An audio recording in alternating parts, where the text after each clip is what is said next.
Meus irmãos e minhas irmãs, paz e bem.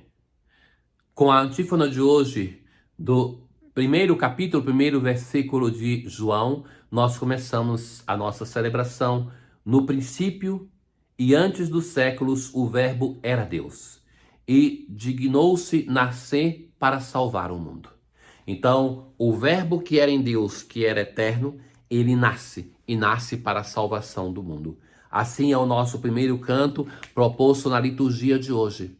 E, continuando a nossa leitura da primeira carta de São João, o apóstolo assim começa dizendo: quanto a nós, amamos a Deus porque Ele nos amou primeiro. Então, é Deus que tem a iniciativa. É Ele que vem ao nosso encontro, é Ele que nos ama. Se alguém disse ama a Deus, mas entretanto odeia o seu irmão, é um mentiroso. Então, a cadeia, a corrente de amor que nasce em Deus e que passa através de nós para chegar nos nossos irmãos, se ela é rompida com o nosso ódio, nós somos mentirosos. Nós negamos este amor para as gerações futuras. Nós negamos a sucessão deste amor. Então, pois quem não ama o seu irmão a quem vê, não poderá amar a Deus a quem não vê.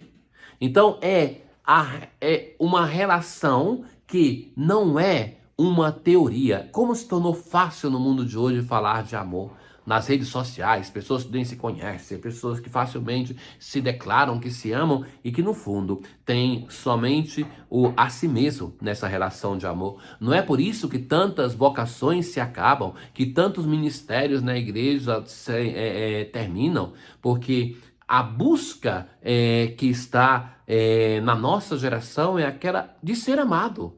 Então, quem entra em qualquer experiência para ser amado e não para amar é condenado a uma falência.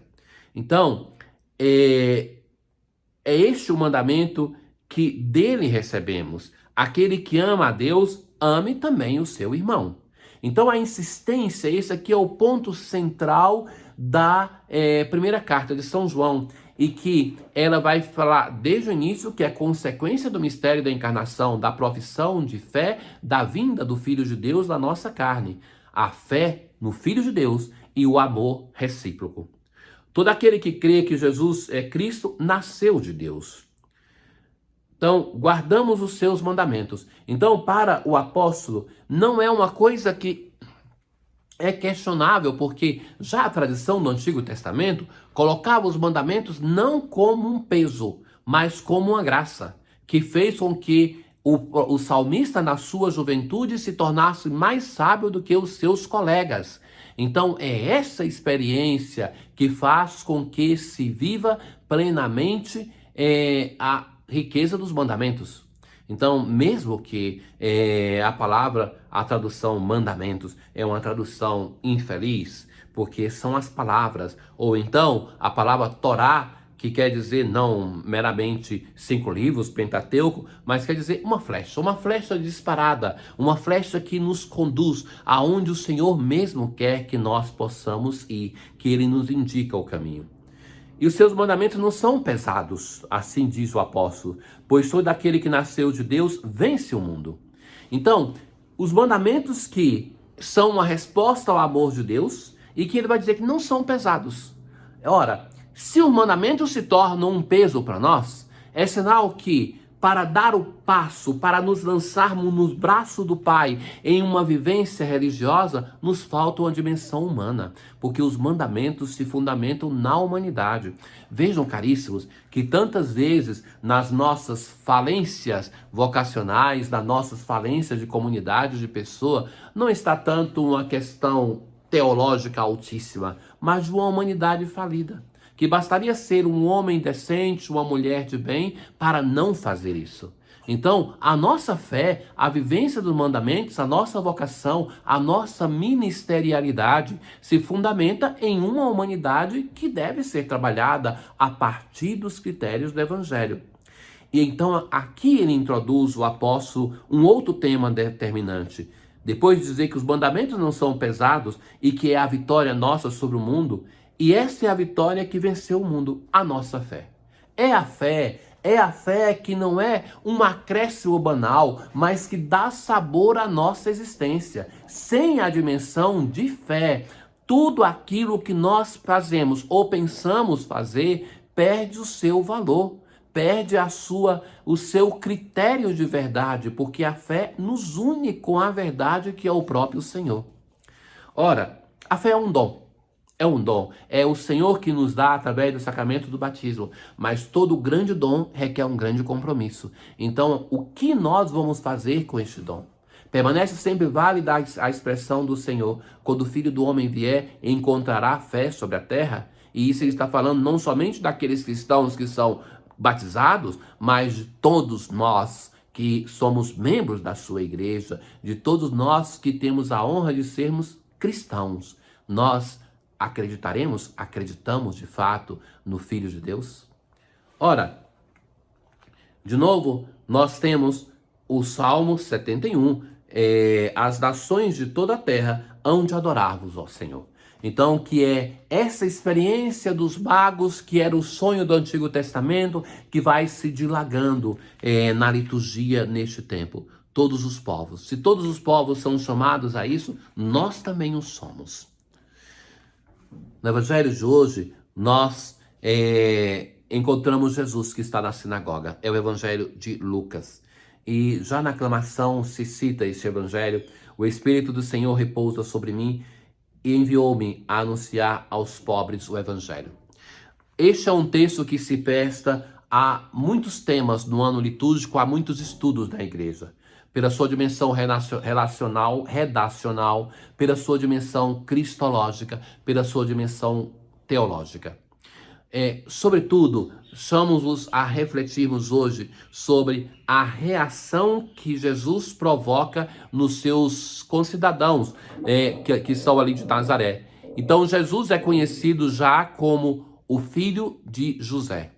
E ele volta para a Galileia com a força do Espírito. Então, aquelas pessoas que escutam Jesus na sinagoga, elas vão ter uma reação que não se entende muito bem qual é a indignação. Ou é porque é uma coisa tão normal, Jesus, que eles não dão crédito. Ou é porque Jesus não leu todo o texto que comumente deveria ser lido na sinagoga. Veja que ter um texto na antiguidade era uma coisa muito custosa. Se requer recursos. Então, Jesus, ele entra na sinagoga. E vai se dizer que ele lê o texto que é a vocação do profeta. E o Espírito do Senhor está sobre mim, porque ele me consagrou com a unção para anunciar a boa nova aos pobres. Enviou-me para proclamar a libertação dos cativos e aos cegos a recuperação da vista, para libertar os oprimidos e para proclamar um ano da graça do Senhor. Ora, esse texto que deveria ser conhecido de memória, qualquer homem na sinagoga poderia levantar, ler e fazer o homilia. Jesus lê o texto, mas ele não lê a conclusão para proclamar o ano da vingança do Senhor. Já é uma perspectiva de misericórdia que é um tema muito presente no Evangelho de Lucas. Talvez por isso a indignação daquelas pessoas que estavam ali. De todo modo, nós vemos no Evangelho alguns pontos que são os comuns e os banais da relação com Jesus. Ele é o filho do carpinteiro. Vai se dizer que ele veio como era do seu costume na sinagoga em um dia de sábado. Então está na cidade de Nazaré. Então é essa normalidade de Deus que faz com que eles não aceitem. Mas o texto também tem coisas extraordinárias, como se diz, com a força do Espírito. O Evangelho de Lucas e os Atos dos Apóstolos, sobretudo, é chamado Evangelho do Espírito Santo. Então, ele abre um texto do profeta Isaías e ele vai dizer: hoje, neste momento, se cumpriu essa passagem da Escritura que acabastes de ouvir. E todos ficam admirados por causa daquilo que Jesus está fazendo, está dizendo, mas essa admiração não produz conversão. Hoje, nós somos chamados de novo a deixarmos-nos, como os pastores, como os magos, a cairmos na admiração das maravilhas de Deus diante da simplicidade do nosso Deus. É aquilo que as pessoas de Nazaré não conseguiram fazer. Ó Deus, pelo nascimento do vosso Filho, a aurora do vosso dia eterno despontou sobre todas as nações. Concedei ao vosso povo conhecer a fulgurante glória do seu Redentor e por ele chegar à luz que não se extingue. O tema das nações e da luz, sempre presente na nossa liturgia desse segunda parte do tempo de Natal. Tenham todos um bom dia. O Senhor esteja convosco, Ele está no meio de nós. Abençoe-vos o Deus Todo-Poderoso, o Pai, o Filho e o Espírito Santo. Paz.